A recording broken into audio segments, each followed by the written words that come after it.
بسم اللہ الرحمن الرحیم الحمدللہ رب العالمین والصلاة والسلام علی رسولہ الکریم اما بعد۔ محترم سامعین کرام، انشاءاللہ العزیز آج آپ قرآن پاک کا 24واں پارہ نماز تہجد میں سماعت کرنے کی سعادت حاصل کریں گے۔ اس میں 3 صورتیں ہیں، جس میں سورہ زمر کی 44 آیات، سورۃ المومن کی 85 آیات اور سورہ حامیم السجدہ کی 46 آیات ہیں۔ اس طرح 175 آیات پڑھی جائیں گی۔ سورۃ الزمر مکی صورت ہے، جو قرآن پاک کا 42واں سورہ ہے، جس میں 8 رکوع ہیں۔ اس کی 44 آیات الحمدللہ آپ نے کل 23ویں پارے میں سن لی ہیں، اور آج آپ 44 آیات آپ سنیں گے، کل 31 آیات آپ نے الحمدللہ سن لی۔ 33ویں آیت سے جو بیان شروع ہوتا ہے، اس میں متقیوں کی صفت بتائی گئی ہے کہ وہ حق کی تصدیق کرتے ہیں اور راہ حق کو اختیار کرتے ہیں۔ پھر خبر دی گئی ہے کہ اللہ ہی ان کے لیے کافی ہے۔ جس کو اللہ ہدایت دے اسے کوئی گمراہ نہیں کر سکتا۔ پھر سوال کیا گیا ہے، اگر اللہ تعالیٰ کسی کو مصیبتوں میں مبتلا کر دے تو کون سی ذات ہے جو تکلیف کو دور کرے؟ اسی طرح اگر اللہ تعالیٰ رحمتوں کو نازل کرنا چاہے تو وہ کون سی ذات ہے جو روک سکے؟ اے نبی صلی اللہ علیہ وسلم، آپ کہہ دیجئے کہ اللہ کی ذات کافی ہے اور وہی عبادت کے لائق ہے۔ پھر اللہ کی حکمت بیان کی گئی ہے کہ اللہ جس کو چاہتا ہے موت دے دیتا ہے، جس کو چاہتا ہے نیند طاری کر دیتا ہے، حالانکہ یہ بھی موت ہی ہے لیکن مقررہ وقت میں اٹھا دیتا ہے۔ اگر اللہ چاہے تو اسی حالت میں موت دے دے۔ انسان کی فطرت ناشکری بتائی گئی ہے کہ جب ہم اسے مشقت میں مبتلا کر دیتے ہیں تو ہمیں پکارتا ہے، اور جب اسے نعمتیں فراہم کرتے ہیں تو کہتا ہے یہ سب اپنے علم و کمال کے سبب میں نے حاصل کیا۔ پھر نبی اکرم صلی اللہ علیہ وسلم کو حکم دیا گیا ہے کہ گناہگار بندوں سے کہہ دے کہ وہ رحمت الہی سے مایوس نہ ہو۔ اللہ تعالیٰ سارے گناہوں کو معاف کرنے والا ہے۔ بندوں کو چاہیے کہ گناہ کے بعد استغفار کریں۔ پھر واضح کیا گیا ہے کہ ہیلے بہانے کا کوئی فائدہ نہیں۔ اگر اللہ چاہے تو میں متقی بن جاتا، اس نے نہیں چاہا میں نہیں بنا۔ اس طرح عذاب کو دیکھ کر کہے کہ مجھے وقت مل جاتا تو محسن بن جاتا، ان بہانوں کا اس وقت کوئی فائدہ نہیں ہوگا۔ پھر واضح کیا گیا ہے کہ ہیلے بہانے یہ سب چیزیں کام آنے والی نہیں ہیں۔ پھر بتایا گیا کہ اللہ ہی ہر چیز کا خالق ہے، وہی ہر چیز کا نگہبان ہے، اسی کے پاس زمین و آسمان کے خزانے ہیں۔ نبی اکرم صلی اللہ علیہ وسلم سے خطاب کیا گیا ہے کہ ہم نے آپ کو بذریعہ وحی باخبر کر دیا ہے، اگر آپ شرک کریں گے تو آپ کے اعمال بیکار کر دیے جائیں گے۔ پھر خبر دی گئی ہے کہ روز قیامت زمین اللہ کے ایک ہاتھ میں ہوگی اور آسمان اللہ کے سیدھے ہاتھ میں لپٹا ہوا ہوگا، اور اللہ ہر شرک سے پاک اور برتر ہے۔ پھر خبر دی گئی ہے کہ قیامت کو پہلا سور پھونکا جائے گا، زمین و آسمان سب ملیا میٹ ہو جائیں گے۔ جب دوسرا سور پھونکا جائے گا تو سب دوبارہ زندہ ہو جائیں گے۔ یہ ساری کی ساری زمین اللہ کے نور سے جگمگاتی ہو جائے گی۔ پھر خبر دی گئی ہے کہ جہنمیوں کو روز قیامت جہنم کی جانب ہانکا جائے گا، تو جہنم کے داروغہ ان سے سوال کریں گے کہ کیا کوئی ڈرانے والا نہیں آیا تھا جو تم پر آج عذاب مسلط کر دیا گیا ہے۔ پھر خبر دی گئی ہے کہ جنتیوں کو جنت کی جانب ہانکا جائے گا تو ان کے لیے جنت کے دروازے کھولے جائیں گے، ملائکہ السلام علیکم کے ذریعے ان کا استقبال کریں گے اور وہ اللہ کی تعریف بجا لائیں گے۔ حسب وعدہ انہیں بہترین ٹھکانہ عطا کیا جائے گا۔ پھر روز قیامت فرشتے اللہ کے عرش کے اطراف اسی کی ہم ثنا تعریف بڑائی توصیف کرتے ہوئے نظر آئیں گے۔ یہاں سورۃ الزمر مکمل ہوئی۔ پھر سورۃ المومن جو مکی صورت ہے جس کا آغاز ہوتا ہے سورہ غافر اور سورہ الطول بھی کہتے ہیں اس سورت کو، جس میں اللہ تعالیٰ کی صفات بیان کی گئی ہے کہ وہ عزیز، علیم، گناہوں کو معاف کرنے والا، توبہ کو قبول کرنے والا، سخت گرفت کرنے والا، انعام و قدرت عطا کرنے والا۔ اس کے علاوہ وہ کوئی بھی لائق عبادت اس کے علاوہ کوئی نہیں ہے، اس کی طرف سے یہ قرآن نازل کیا گیا ہے۔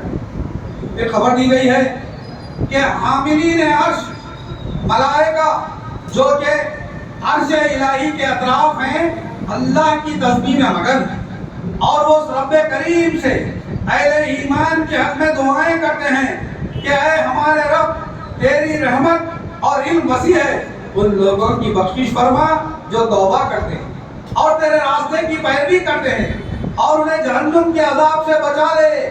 اے اللہ تو انہیں جنتوں میں داخل فرما جس کا تو نے وعدہ کیا، اور انہیں بھی جنت میں داخل فرما جن کے آباء و اجداد اور اہل و عیال اپنی اصلاح کر چکے ہیں، یقیناً تو عزیز و حکیم۔ ان گناہوں کو دور فرما، ان کے گناہوں کو دور فرما۔ آج کے دن جس سے تو نے برائی سے بچا لیا وہی تیری رحمت ہے، اور یہی بڑی کامیابی اور کامرانی ہے۔ پھر حکم دیا گیا ہے کہ کافر کتنا ہی ناپسند کیوں نہ کریں، آپ اللہ تعالیٰ کو اخلاص دین کے ساتھ پکارتے رہو، جو درجات کو بلند کرنے والا مالک عرش ہے۔ وہ جس پر چاہتا ہے اپنے بندوں میں سے وہی نازل کرتا ہے تاکہ قیامت کے دن سے لوگوں کو ڈرایا جائے، جس دن سب ظاہر ہوں گے بادشاہت صرف اللہ واحد القہار کی رہے گی۔ پھر حکم دیا گیا ہے کہ لوگوں کو قریب ہی آنے والے قیامت کے دن سے ڈرائیے، جس دن لوگوں کے دل حلق تک آ جائیں گے، ظالموں کے لیے کوئی دوست و سفارشی نہ ہوگا، وہ اپنی آنکھوں سے خیانت کرنے والوں کو دیکھیں گے۔ اللہ سب کے دلوں کے بھیدوں کو جانتا ہے۔ پھر خبر دی گئی سابقہ عذاب دہندہ اقوام جو کہ شان و شوکت اور قوت و طاقت والی تھی، لیکن ان کے گناہوں کے سبب اللہ نے انہیں ہلاک کر لیا، انہوں نے نبیوں کے ساتھ کفر کیا۔ پھر فرمایا گیا فرعون، حامان، قارون کا تذکرہ کیا گیا، جنہوں نے موسیٰ کی دعوت میں شک و شبہات پیدا کیے۔ فرعون ہی کے لوگوں میں ایک مومن تھا جس نے اپنے ایمان کو چھپائے رکھا تھا۔ اس نے کہا تھا کہ تم ایک آدمی کو اسی لیے قتل کرنا چاہتے ہو کہ وہ کہتا ہے میرا رب اللہ ہے، اس کے پاس واضح دلائل ہے، اسے اس کے حال پر چھوڑ دو، اگر سچا ہے تو اس کا سچ اس کے ساتھ، اگر جھوٹا ہے تو اس کا جھوٹ اسی کے ساتھ۔ نبیوں کی دعوت کے مختلف انداز بیان کیے گئے ہیں کہ نبی کتنی عاجزی و انکساری سے قوم کو جہنم سے بچانا چاہتا ہے۔ اے میری قوم، میں نجات کی طرف بلاتا ہوں اور تم شرک کی طرف بلاتے ہو، تمہارا معاملہ اللہ کے حوالے ہے۔ اور اس کے بعد خوشخبری دی گئی ہے کہ فرعون و آل فرعون سب صبح و شام عذاب دیے جا رہے ہیں، یہ سلسلہ قیامت تک چلتا رہے گا۔ کہ جہنم کے داروغہ سے تخفیف کی درخواست کریں گے، اور حدیث میں آتا ہے کہ جہنم کے داروغہ کا نام مالک ہوگا، وہ انتہائی بدصورت ہوگا۔ جب جہنمی یہ فریاد کریں گے تو ان سے منہ موڑ لے گا، اور ان کا جواب دینے کے لیے 40 سال لگ جائیں گے۔ یقیناً ہم اپنے رسولوں کی اور ایمان لانے والوں کی مدد زندگانی دنیا میں بھی کریں گے، یہ اللہ کا وعدہ ہے۔ اس دن بھی جب کوئی گواہی دینے والے کھڑے ہوں گے۔ میرے بھائیوں، اللہ تبارک و تعالیٰ رسول اکرم صلی اللہ علیہ وسلم کو تسلی دے رہے ہیں کہ سابقہ اقوام نے اپنے نبیوں کے ساتھ بھی برا معاملہ کیا، مثالیں آپ کے سامنے ہیں، لہذا ان مشرکین کی باتوں سے آپ کبھی خاطر نہ ہو، بلکہ صبر کریں اور اللہ سے مغفرت کرتے رہیں، اور صبح و شام اللہ کی بڑائی بیان کرتے رہیں۔ پھر بتایا گیا ہے کہ اندھا اور بینا برابر نہیں ہو سکتے، اسی طرح اہل ایمان اور گنہگار برابر نہیں ہو سکتے۔ پھر صفات الہی بیان کی گئی ہے کہ وہ حی ہے، یعنی ہمیشہ سے زندہ ہے اور ہمیشہ زندہ رہے گا، اور ہمیشہ زندہ رہنے والا ہے، اس کے علاوہ کوئی معبود نہیں، لہذا عبادت اسی کی جائے، تمام تعریفیں اسی کے لیے۔ پھر رسول اکرم صلی اللہ علیہ وسلم کی زبانی بتایا گیا ہے کہ مجھے اس بات سے روک دیا گیا ہے کہ میں غیر اللہ کی عبادت کروں، جبکہ میرے رب کے پاس سے واضح دلائل مجھ تک آ چکے ہیں، میں اسی کی فرمانبرداری کا حکم دیتا ہوں۔